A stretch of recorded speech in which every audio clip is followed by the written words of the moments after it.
This is the morning of the 31st of July, 2024. This was put up on the 30th of July by The Guardian, written by Lucy Mangan, Mangan.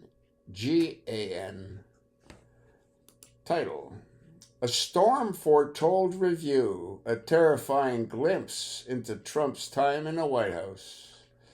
This extraordinary film spends 3 years on the trail of Donald Trump's political advisor, Roger Stone.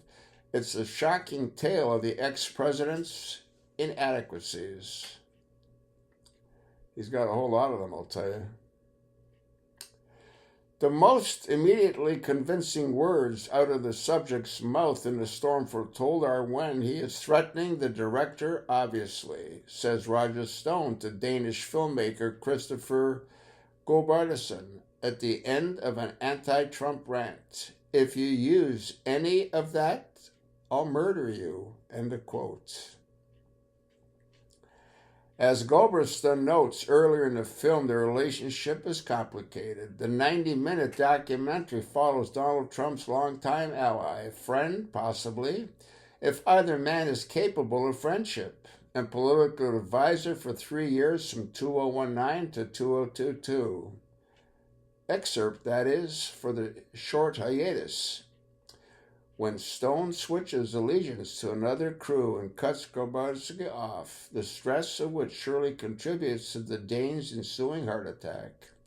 It's a busy time for Stone. He splits his time between using diatribes on InfoWars to inflame his boss base with a hatred for liberals, who naturally are in love with rapist Bill Clinton and his supposed ancestry to the crimes, Hillary, and managing a man-child president who throws tantrums if he feels he is being managed at all. Stone describes, for instance, how if he wants Trump to say something in particular, he tells him that he needs to use a line in a speech that he used brilliantly before. It doesn't matter if he never said it. It's one of several terrifying glimpses into the internal mechanics of Trump's time in office and the scope of it, and his inadequacies. Such is the destabilizing force for these revelations that start to feel almost grateful that there was someone recognizably politician-like in the mix. Stone is just as arrogant, vain, bullying, and thuggish. But he has a genuine analytical intelligence running alongside the same populist touch. Instinctive, animal cunning, and talent for gearing up a crowd that Trump has. You feel glad someone somehow knows what they're doing, even if everything they're doing is awful and bent on destroying democracy. Like I said, it's a very destabilizing democracy.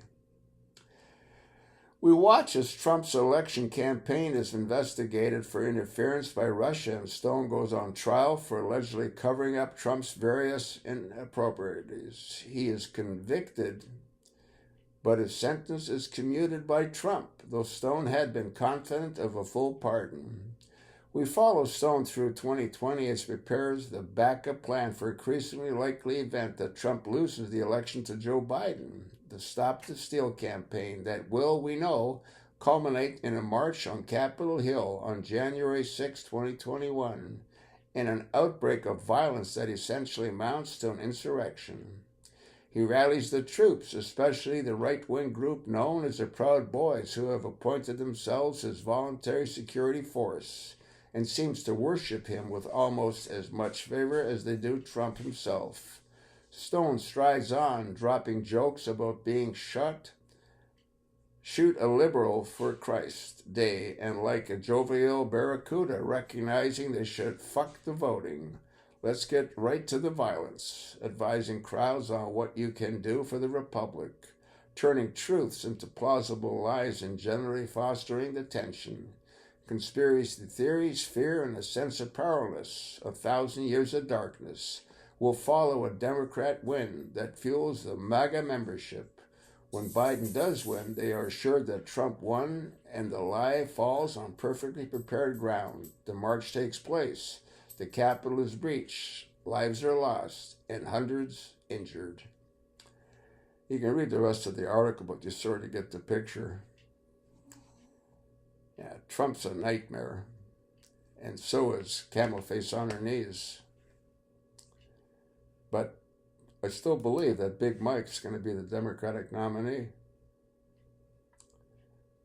Obama can't afford not to maintain total control on his mission to destroy whatever's left of the country. You think not? Think whatever the hell you like. I do. Read the rest of the article. Pass it along, and thanks for listening.